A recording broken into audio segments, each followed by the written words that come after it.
하나님 아버지 감사를 드려옵니다.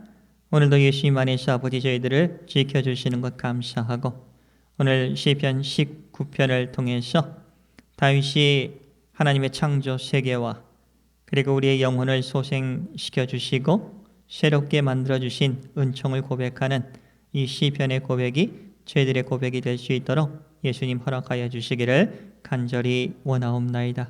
예수님 감사합니다. 오늘도 아버지 창조의 세상을 보면서 아버지 하나님을 찬송할 수 있도록 도와주시옵소서. 오늘 유튜브를 통해서 하나님의 말씀을 듣는 성도님 마음 깊은 곳에 성령님께서 함께하여 주셔서 깨닫게 해주시고 또 고백하게 하여 주시기를 간절히 원하옵니다. 감사하며 예수님의 이름으로 기도를 드리옵나이다. 아멘.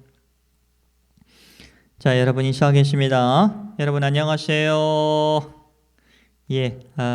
반갑습니다. 건강하셨죠? 부활절 잘 지내셨죠? 오늘 유튜브를 통해서 하나님의 말씀을 듣는 여러분들에게 이번 한 주간에 이런 마음을 갖고 사셨으면 하는 마음입니다. 아버지 하나님께서 창조해 주신 그 세계 그리고 만들어 주신 것들을 고백하면서 정말 하나님께서 해주셨군요. 이런 좀 고백이 됐으면 좋겠다 하는 겁니다. 지난주 와카야마 성에 갔어요. 와카야마 성에 가면 지금 벚꽃이 한창입니다. 겨울에 갔을 때는 벚꽃 나무가 참 앙상하죠. 이게 살았는지 죽었는지 물론 살아있죠. 그러나 이제 4월 달에 가보니까 이번에 가보니까 벚꽃이 한창 만발하게 피더라고요. 그러면서 제 마음속에 그러는 겁니다. 아버지 하나님의 그 능력과 아버지 하나님께서 우리를 기쁘게 해주시기 위해서 이런 자연적인 것을 통해서도 은혜를 허락해 주시는 우리 믿음의 대상인 아버지 하나님이 얼마나 근사한가 하는 것을 생각하면서 돌아왔습니다. 벚꽃도 그렇고 우리 화단에 보면 우리 체리 나무도 그렇고 또 그 아지사이 나무죠. 수국 나무도 그렇죠. 올 한 해에 또 그것도 잘 예쁜 꽃들을 열매를 맺게 될 것입니다. 이 모든 것이 우리 예수 믿는 사람들, 예수를 믿고 나서 우리가 고백해야 될 것은 아버지 하나님께서 창조의 섭리 안에서 인도해 주시는 건요. 이런 고백이 됐으면 좋겠다 하는 겁니다. 시편 19편 1절에서 6절까지가 다윗이 이 세상을 보면서 고백을 합니다. 19장 1절을 볼까요? 하늘이 하나님의 영광을 선포하고 궁창이 그의 손으로 하신 일을 나타내시느니라. 이렇게 자연 환경을 보면서 밤하늘의 달을 보고 별을 보면서 태양이 하는 일들을 보면서 아버지의 창조의 역사를 고백을 하는 겁니다. 그리고 7절에서 14절 말씀에 보면 이제 예수님 안에서 새롭게 거듭난 사람들이 느낄 수 있는, 알 수 있는 말씀의 능력과 아버지 하나님과의 그 친밀한 관계 속에서 기도죠, 찬송이죠. 그것을 통해서 맛볼 수 있는 새로운 것들을 우리에게 보여주고 또 고백하는 부분이다 하는 겁니다. 지난주에 우리 교회에서 하는 밭이 있습니다. 제가 월요일마다 매주마다 갔었는데 2024년도는 뭔가 좀 바쁜 일이 있어서 그런지 마음이 밭에 가질 못했습니다. 오랜만에 밭에 갔더니 정말 과간이 아니더라고요. 풀들이 참 많더라고요. 혼자서 열심히 좀 뽑아봤습니다. 안 될 것 같아요. 그래서 사모님하고 함께 다시 날을 잡아서 갔어요. 그런데 한 가지 중요한 것을 깨달았습니다. 비가 많이 왔죠? 그러니까 밭이 부드러워요. 풀을 뽑으면 그 풀들이 잘 뽑히더라고요. 여름날 땅이 딱딱하고 그럴 때 풀을 한번 뽑아보세요. 잘 안 뽑힙니다. 그냥 뿌리가 그냥 어떻게 되죠? 위에 겉만 잘라지고 소까지는 안 뽑혀요. 근데 지금 보니까 비가 자주 오고, 특히 비가 많이 오죠, 요즘. 비가 많이 오고 땅이 부드러워지니까 그 손으로 싹싹 해도 풀들이 싹싹 뽑아지는 겁니다. 뿌리채 뽑힌다 하는 거예요. 아주 중요한 것을 깨닫게 되었습니다. 땅도 부드러워지면 풀이 잘 뽑힌다 하는 겁니다. 그리고 풀이 많아지다 보면 뭘 심었는지를 몰라요. 마늘도 심었는데 마늘 사이에 풀들도 많이 있더라고요. 그런데 그것을 뽑아주니까 너무나 기분이 좋더라고요. 고랑에 있는 풀도 뽑아주고, 그렇죠. 수확한 곳에서 난 풀들도 이제 다 뽑아주고 나니까 너무나 마음이 시원하더라고요. 그것을 보면서 이런 생각을 한번 해봤어요. 우리 인간들은 본성상 죄의 성품을 갖고 우리가 태어났고 그렇게 살아갑니다. 예수님을 믿고 나서도 우리 안에는 항상 죄된 성품이 일하려고 합니다. 그냥 내버려 두면, 하나님의 말씀을 먹지 않고 그리고 하나님과의 친밀한 관계, 교제가 없으면 우리의 마음도 아주 여름날 땡볕 안에서 딱딱하게 굳어가는 그런 마음으로 변해갈 수 있다 하는 거예요. 그 누구 모릅니까? 알죠. 우리가 경험상 잘 알 겁니다. 죄를 지게 되게 되면 우리가 고의로서 죄를 짓고 이거는 아니다 하는 것을 알면서도 죄를 지게 되면 어떻게 돼요? 하나님에게서 피하게 되는 거죠. 감추게 되는 거죠. 남 탓하게 되는 거죠. 마음이 굳어지는 겁니다. 하나님의 말씀이 들려도 좀처럼 어떻게 돼요? 와닿지가 않는 거예요. 이제 그런 일들이 있어요. 그래서 한번 생각을 해봤습니다. 밭에, 그 딱딱한 밭에 비가 엄청 오면서 그럴 때 땅이 부드러워지듯이 우리의 마음속에도 하나님의 은혜가 부어질 때, 하나님의 말씀으로 우리의 딱딱한 마음을 부숴줄 때, 그리고 기도하면서 친밀하게 하나님의 관계 속에서 우리가 나아갈 때 우리의 마음은 부드러워지게 된다 하는 겁니다. 마치 그 우리의 마음속에 꽉 차 있는 그 풀들을 하나하나 뽑을 때 마음이 딱딱했을 때는 뽑히지도 않아요. 뽑으려고 하지도 않고 뽑히지도 않고, 그러나 하나님의 은혜가 들어와서 하나님의 진리의 빛이 우리를 비추었을 때, 그리고 그것이 한 차례가 아니라 두 차례, 세 차례 예수님의 그 은총 안에 우리가 있을 때 우리 자신이 기도하면서 우리가 회개하는 겁니다. 그것이 마음의 풀을 하나하나씩 뽑아가는 것이라 생각을 하면 이해가 될 겁니다. 풀이 다 뽑힌, 그리고 그냥 그 곡물들만 여러분이 거기 심겨져 있다는 그런 모습을 상상해 보세요. 얼마나 기분이 좋은지 모릅니다.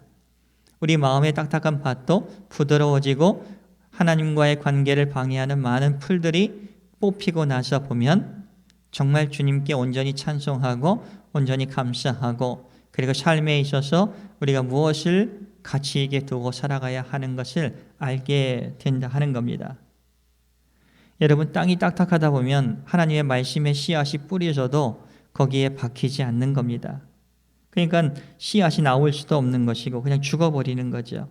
이것도 우리의 마음밭도 그렇다 하는 겁니다. 오늘 시편 19편 7절 말씀을 보세요. 여호와의 율법은 완전하여 영혼을 소생시키며, 마치 우리의 딱딱한 마음의 밭을 하나님의 말씀을 통해서 부숴주시고 부드럽게 해주는 겁니다. 마치 은혜의 빌, 성령의 빌을 우리에게 부어주듯이 부드럽게 해주는 거예요. 여호와의 증거는 확신하여 우둔한 자를 지혜롭게 해주신다고 합니다. 그래서 말씀은 은혜의 비를 내려 주신다는 겁니다. 그래서 딱딱한 우리의 마음의 땅을 부드럽게 해준과 비슷하다는 거죠. 기도라는 것이 뭐예요? 하나님과 친밀하게, 여러분 그냥 입술 벌리고 그냥 말하는 것이 아니라 정말 조용하게 묵상하면서 하나님과의 관계 속에서 우리의 마음을 주님께 내어드릴 때, 그러면서 우리의 잘못이 무엇인가를 생각하면서 하나님께 드리는 그런 기도가 연락되었을 때 마치 이것은 밭에 있는 그 풀을 뽑는 것과 비슷하지 않을까 생각을 합니다. 그리고 행동하는 것은, 그 말씀에 순종하는 것은 씨를 심는 것, 하나님이 주신 그 씨를 우리가 거기에 응답하며 살아가는 거예요. 그러면 하나님께서 그 씨를 통해서 자라게 해 주신다 하는 겁니다. 하나님의 마음을 알고 배울 때 지혜롭게 되는 것입니다. 하나님의 말씀이 바르게 선포될 때 죽었던 잠들었던 우리의 딱딱한 마음이 부드럽게 되면서 이제 풀들을 뽑을 수가 있는 거예요. 그것을 저는 오늘 다윗의 고백을 통해서, 이 시편을 통해서 배울 수 있지 않을까 생각을 합니다. 그리고 이번 한 주간 여러분들 먼저 딱딱한 마음이 있다고 한다면 주님 은혜의 성령을 내려주셔서 정말 폭신폭신하게 해서 내 안에 있는 주님에 대한 불순종, 고의로 지어서 주님으로부터 멀어지려 하던 그런 마음들 하나하나씩 주님께 간구하면서 뽑아주시기를 원합니다. 이렇게 나아가시는 저와 여러분이 되시기를 축복을 드립니다. 8절 볼까요?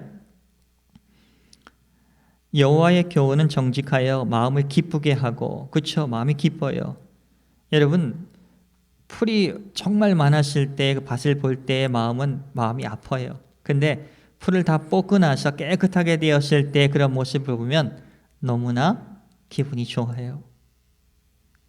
정말 여호와의 교훈은, 하나님의 말씀은 정직하여 우리의 마음을 기쁘게 해줍니다. 여호와의 계명은 순결하여 눈을 밝게 해주십니다. 여호와를 경외하는 도는 정결하여 영원까지 이르고 여호와의 법도 진실하여 다 의로우니 금 곧 많은 순금보다 더 사모할 것이며 마치 꿀과 송이꿀보다 더 달도다. 이런 고백을 합니다. 다윗은 삶의 현장에서 이것을 맛보았던 사람입니다. 저희들도 삶의 현장에서 이것을 맛보고 있지 않습니까?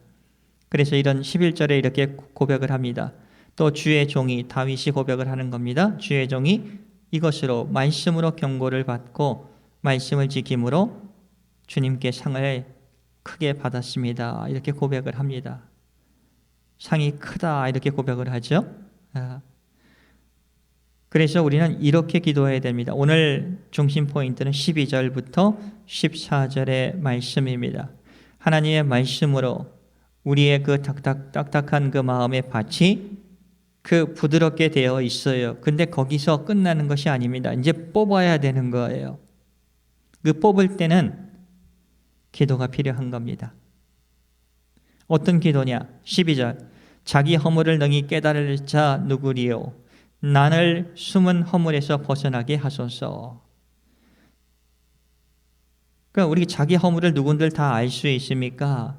알지 못하고 진 죄들도 있습니다. 잘못도 있습니다. 그것도 깨끗하게 해주세요. 저녁 때 여러분 조용히 잠자리에 누우면서 한번 하나님과의 친밀한 관계로서 기도를 한번 해보세요. 14절의 이 말씀, 내 입의 말과 마음의 묵상이 주님 앞에 연락되기를 원합니다. 저희 기도 내용도 항상 이겁니다. 우리가 고백하는 그 말과 마음속에 있는 묵상이 정말 그 기도죠. 주님 앞에 연락되기를, 주님이 그 기도를 들어주시고 기뻐하기를 원하고 용서해 주시기를 원하고 그 마음을 가지고 우리가 풀을 뽑는 듯이 뽑는다 하는 겁니다. 13절, 이게 중요하죠. 또 주의 종에게 고의로 죄를 짓게 말게 하사. 고의로 죄를 짓는 거, 이게 문제입니다. 알면서도 죄를 지을 때 마음이 딱딱해져 가는 거예요. 지금은 부드러울지라도 고의로서 죄를 지면 마음이 딱딱해져 갑니다.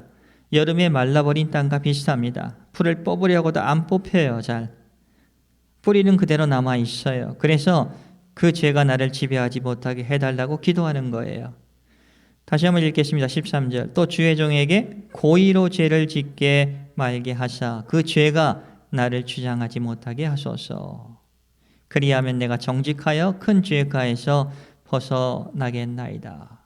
주님이 우리의 마음을 부드럽게 해 주었을 때 말씀으로 우리의 마음을 영혼을 소생시켜 주시고 우리의 마음이 부드러워졌을 때 풀을 뽑으면서 주님께 나아갈 때 방해하는 많은 것들을 하나하나 주님 뽑아주시길 원하고 그러면서 우리가 나아가는 거예요. 그리고 내가 드리는 입의 말과 마음의 묵상이 주님 앞에 연락되기를 원합니다. 말씀을 마치려고 합니다. 여러분 14절의 기도의 내용이 이번 한 주간 살아가시는 여러분들을 마음 깊은 곳에 잘 박힌 모처럼 박히길 원합니다. 어떤 자매님이 이런 간증을 했어요. 늘 주님께 묻는다고 합니다. 하루의 생활을 이제 되돌아보면서 저녁 한 9시 정도에 기도하는 시간이 있다고 합니다. 마치 딸이 아빠에게 묻듯이 주님 제가 오늘 이런 일이 있었는데 이거 괜찮은 거예요. 그러면서 묻는다고 해요. 전 잘 모르겠습니다. 어떤 사람과의 관계 속에서 벌어진 일이겠죠. 저는 이것이 영혼을 살리는 기도라고 생각을 해요. 자신의 행동이 맞는지 안 맞는지 주님 앞에서 신실하게 딸이 아들이 아버지인 하나님 앞에서 간절히 묻는 겁니다. 주님과의 만남이 있기 때문에 그것이 가능한 거죠. 딱딱한 마음이 부드러워졌기 때문에 풀을 뽑는 과정 속에서 이런 고백이 있는 것이 아닌가 생각을 합니다. 그리고 그 기도는 주님께 연락되는 기도라고 믿습니다. 여러분의 삶의 현장에서 반석이시고 구속자이신 그리고 영혼을 새롭게 해주시는 주님을 우리는 만나야 합니다. 주님도 여러분을 만나고 싶어 하시는 겁니다. 그래서 항상 우리의 마음의 밭을 부드럽게 해주시기 위해서 말씀을 허락해 주시는 거예요. 그리고 그것으로 인해서 부드러워졌을 때 이제 뽑으길 바랍니다. 순종하는 거예요. 그리고 주님께 조용한 시간에 기도하는 거예요. 새 힘을 얻게 될 것입니다. 영혼이 살아나는 것을 여러분 맛볼 수 있게 된다 하는 겁니다. 이런 기도의 삶 때문에 다윗은 하나님께 사랑을 받았다 하는 거예요. 말씀 마치겠습니다. 하나님의 말씀이 바르게 선포될 때 내 입의 말과 마음의 묵상이 주님 앞에 열람될 때 죽었던 잠들었던 영혼이 깨어나게 될 것입니다. 여러분 항상 부드러운 마음을 갖게 해달라고 그리고 하나님의 말씀으로 늘 우리의 마음이 부드러워져서 그리고 우리가 기도하면서 찬송하면서 우리의 허물들이 주님 앞에서 다 뽑히고 주님과 앞으로 나아갈 때마다 주님 정말 솔직하게 우리의 삶을 고백하면서 감사하면서 자연을 볼 때도 그리고 우리를 구원해 주셔서 새롭게 해 주심을 감사하면서 그리고 그런 은혜를 받은 자로서 주님 한 주간을 살게 해달라고 고백하며 살아가시는 저와 여러분이 되시기를 예수님의 이름으로 축복을 드립니다. 기도하겠습니다. 하나님 아버지 감사를 드리옵니다. 저희들 가만히 있으면 마음이 딱딱해집니다. 아버지 하나님이 생각이 안 날 때가 많습니다. 그래서 정말 사는 것이 너무나 힘들 때가 많습니다.